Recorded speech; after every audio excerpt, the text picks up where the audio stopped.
Can we please have a conversation about how dumb it would be if WWE was on Netflix? Well, you see, the thing is, it actually wouldn't be dumb for me. I don't have cable service. I don't use cable service. There's only a few things I watch on TV. The Detroit Pistons, the Detroit Red Wings, the Detroit Tigers, the Detroit Lions, and on top of that, I watch wrestling. Okay? So for me, theoretically, I wouldn't mind having Netflix. I get it for free from my cell phone provider. I don't gotta pay for it. If WWE Raw was on Netflix, cool. I don't gotta pay for cable. It's accessible. I have no issue with that, right? However, when you really think about the idea of WWE Raw moving to a streaming platform, and there has actually been rumors that a streaming platform could pick up WWE Raw, the fact that's even a possibility is a little bit crazy because there's two things that you guys really need to know. One, WWE will probably get paid a shit ton of money. But two, WWE is probably going to have a lot less viewership than normal. And the reason for that is because not everybody uses a streaming service. Not everybody wants to pay for streaming services. Not everybody thinks streaming services are better than cable. And at the end of the day, while it might work out for me, it might not work out for all of you. Now, the thing is, it's a very interesting concept, right? NXT is going to be on the CW network, which allows NXT to be broadcasted over an antenna, which is nice. Economically, if you're struggling and you can't pay a cable bill and you can't pay for streaming apps and you can't pay for Hulu Live TV, YouTube TV, Sling TV, whatever it may be, you could buy a $20 antenna and watch NXT. Cool. Easy access. You want to watch SmackDown, you're going to have USA Network, which means you're going to have a streaming TV service or a cable services that offers USA. But the idea of WWE moving Raw to a streaming platform tells me that WWE would single-handedly be doing it for the money. And obviously, that makes a lot of sense, right? They're a trillion, zillion-dollar company. Of course, they're going to do what makes the most money. But it could have a lot of adverse effects on growth, because of the fact that it would not be easily accessible to everybody. See, that was one of the benefits about SmackDown. SmackDown was on Fox. So if you had an antenna and you were able to get a clear enough signal to watch Fox, you were able to watch SmackDown, which is pretty sweet. The thing is, with WWE moving Raw to a platform like Netflix or Amazon Prime, I cannot see a scenario where it would benefit them in terms of growth. I also could see it being somewhat of a problem considering WWE has the deal with Peacock, which for some reason here on the internet, nobody seems to talk about the conflict of interest. Netflix is a direct competitor to Peacock. So in the event that WWE moves Raw to Netflix, now if you want to watch WWE pay-per-views, you got to have Peacock. Netflix just announced the price increase to $22 a month, $22.99 for their premium service, which is no ads.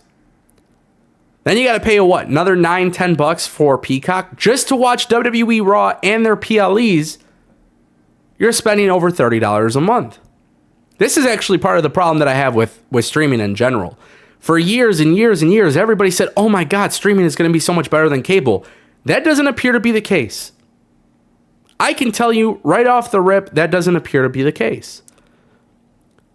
Years ago, I had DirecTV, which was a satellite. And I've had Xfinity. I've had pretty much like every cable service you can imagine.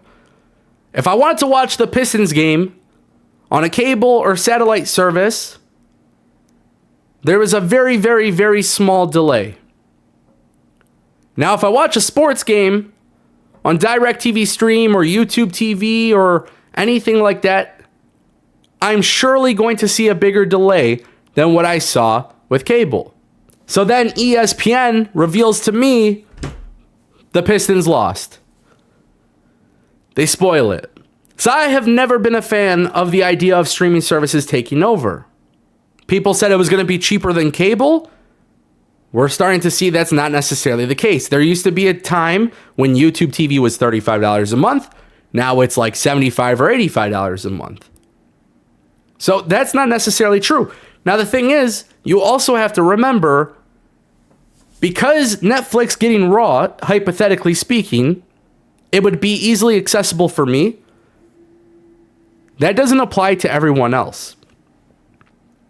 So you have to factor in the cost of being able to watch all of these shows. Now, let's say you are somebody who wants to watch TNA or AEW. AEW is on TBS and TNT, which you would need a cable service or a streaming service that carries those channels. Now, let's say you want to watch TNA. TNA is on Access TV, which is carried by some cable providers and streaming services, but not all of them. So if you're somebody who wants to watch wrestling, to watch Raw, to watch all of these other shows, you're mix and matching with these streaming deals just so you can watch wrestling. And then on top of that, you're going to have to pay more money than you normally would with cable. And then you want to watch WWE PLEs, you got to get Peacock. Now, if WWE had a deal with Peacock where Raw, NXT, and SmackDown were exclusively on Peacock, then you only need one streaming service to watch it. I think that's a little bit part of the problem with WWE doing multiple outlets for their programs. And the reality is, I don't think it's a good idea. Netflix could very well pick up WWE Raw. Apple TV very well could pick up WWE Raw. Amazon Prime could very well pick up WWE Raw.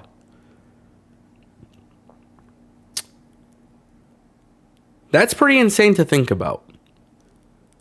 WWE will definitely get a rights increase.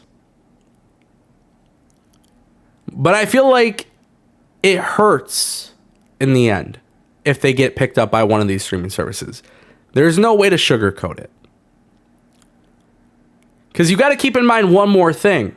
And this is the thing that people aren't talking about.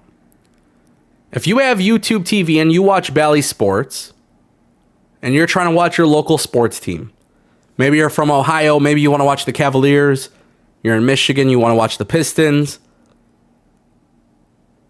If you don't have cable service, you can't get YouTube TV because YouTube TV dropped Bally Sports. So let's say, hypothetically, YouTube TV has every channel you want. TBS, TNT, Access TV, CW Network, USA Network. You got to pay $85 a month for YouTube TV. But now you're trying to watch sports and they just dropped your sports package. So now you can't watch your local sports team.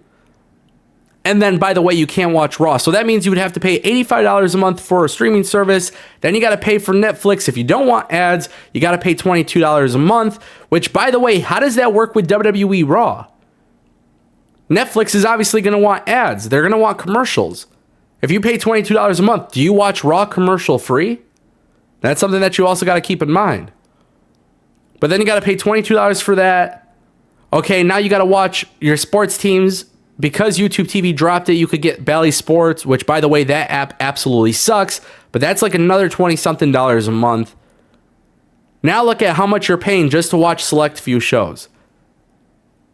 And that's the reason why I hate the fact that cable went away.